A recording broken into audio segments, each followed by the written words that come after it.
Voilà, donc je me trouve en présence de Thomas de l'Ensieta. Alors Thomas, bonjour. Bonjour. Alors, peux-tu nous expliquer la maquette ou le robot que tu as ici en dessous là? Qu'est-ce que c'est exactement? Alors, ce n'est pas une maquette, c'est un vrai robot sous-marin qui a la particularité d'être autonome. C'est-à-dire que une fois que la mission est commencée, le robot se débrouille tout seul. Ce sous-marin est équipé de caméras vidéo. Ce sont des simples caméras de PC, mais qu'on a montées dans des boîtiers étanches. Et afin de localiser le sous-marin, nous utilisons un sonar qui permet de détecter les murs de la piscine. Alors je vois là ici, j'ai circuit imprimé, on dirait une carte d'ordinateur PC. C'est exactement l'ordinateur que vous avez dans votre bureau. Simplement, on l'a mis dans un sous-marin. D'accord. Voilà. Tout ça pour participer à un concours de robotique sous-marine organisé conjointement par l'ADGA et le ministère de la Défense britannique. Eh bien écoute, je te remercie et bonne exposition. Merci. À bientôt. Bonne journée. Alors voilà, donc là aujourd'hui je me trouve devant le stand de l'IRSEM, biologie moléculaire et génétique, et je suis en présence de Tristan qui est de l'autre côté du stand. Alors est-ce que Tristan me voit? Tristan, bonjour. Bonjour. Alors là on est un petit peu en contre-jour, je vais faire le tour du stand, je vais m'approcher de Tristan, voilà. Alors que faites-vous sur ce stand, Tristan?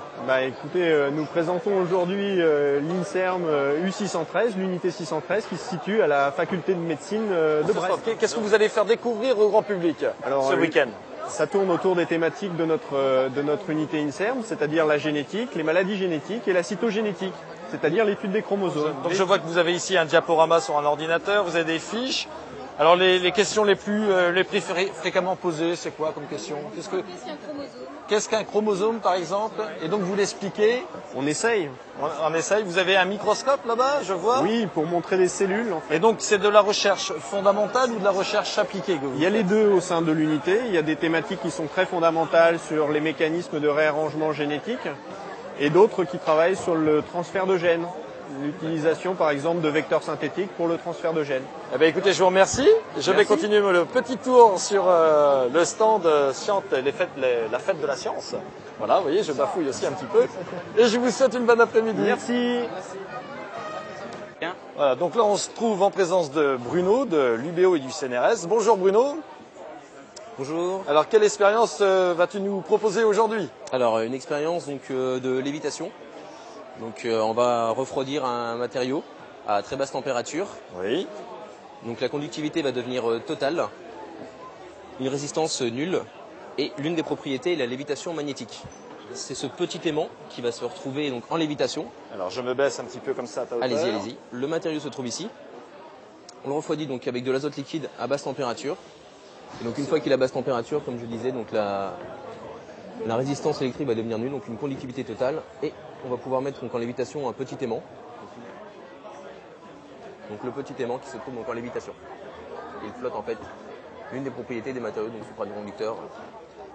Eh bien, je te remercie. Mais je vous en prie. Bonne continuation dans les expériences. Ok, merci, c'est gentil. Et puis à bientôt. Donc nous arrivons sur le stand de l'IPEF-CHU, donc l'Institut Polaire Française, et je suis en présence de Jean-Paul. Bonjour Jean-Paul. Bonjour. Alors, quel est le but de ce stand?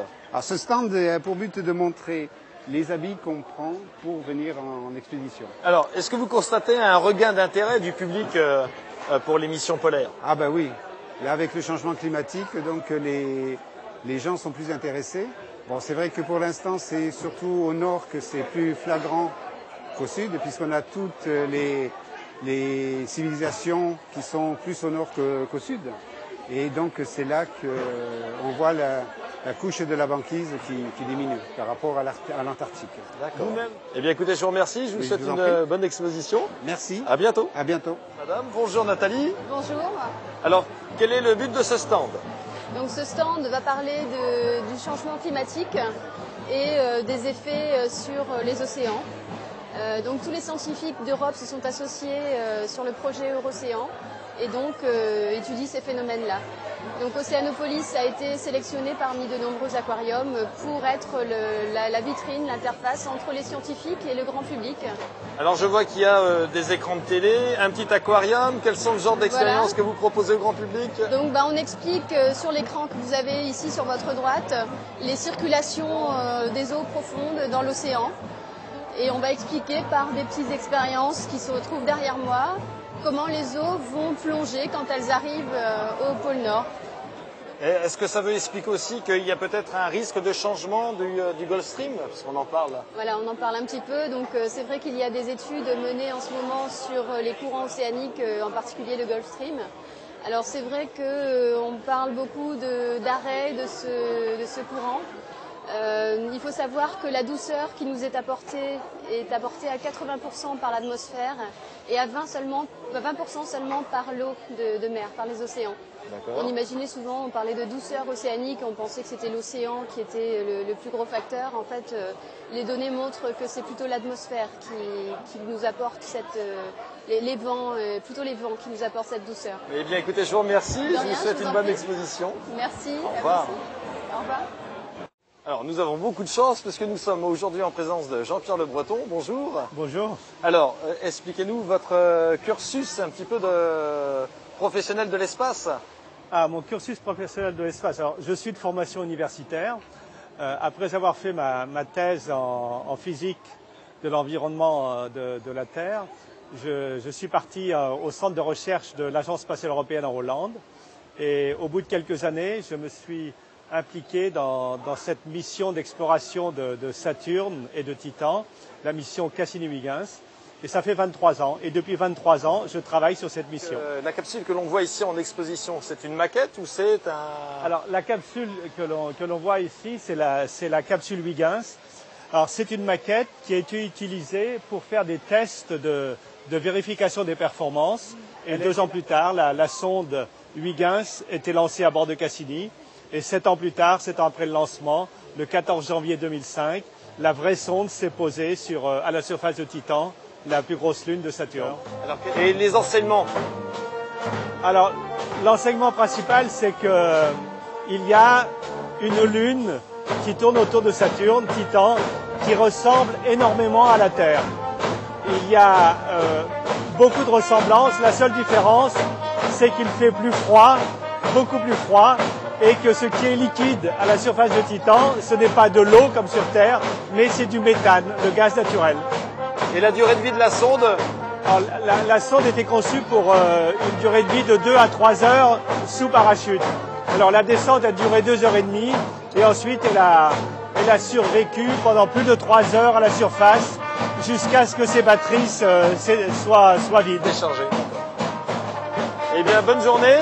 Merci. À bientôt. Alors, la première question va porter sur, ça fait combien d'années de suite que vous organisez la journée de la fête de la science? Alors, Antoine, qui faut poser la question. Au plan national, la fête de la science, nous en sommes à la 16e édition. Et le village des sciences à Brest, nous en sommes à la 6e édition. Alors, le but de ces journées des journées de la science, en fait, le mot d'ordre de la fête de la science, c'est la science à la rencontre du public.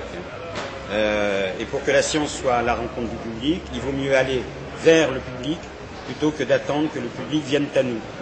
D'où l'idée de faire des villages en centre-ville. Et là, effectivement, on rencontre en fait des publics qui n'avaient absolument pas l'idée de venir à la rencontre de chercheurs. Ils ont frappé à la porte, ils ont regardé, c'est sympa, et tout d'un coup, la discussion, l'échange se fait, et pour nous, c'est là l'essentiel. Quelque chose à rajouter par rapport à la recherche? Ce que je voudrais dire, c'est que je trouve très bien toutes ces journées qui sont organisées de manière ponctuelle, mais moi, ce que je rêverais, c'est qu'à Brest, bien situé dans un des aquariums qu'on a au-dessus de cette belle place, on est une maison des sciences en permanence où les gens pourraient venir justement quand ils se posent des questions, par exemple sur les OGM, sur l'énergie nucléaire, sur les questions de société. Ce serait quand même idéal qu'ils puissent venir quand ils en ressentent le besoin. Là. Une entrée libre à la science. Voilà, une entrée libre et permanente et qui puisse être accueillante avec des gens surtout qui puissent leur expliquer avec passion, les résultats de la recherche. Eh bien, écoutez, je vous remercie. Messieurs, dames, je vous souhaite une bonne journée, un bon week-end de la science. Et donc à l'année prochaine. Au revoir. Attention.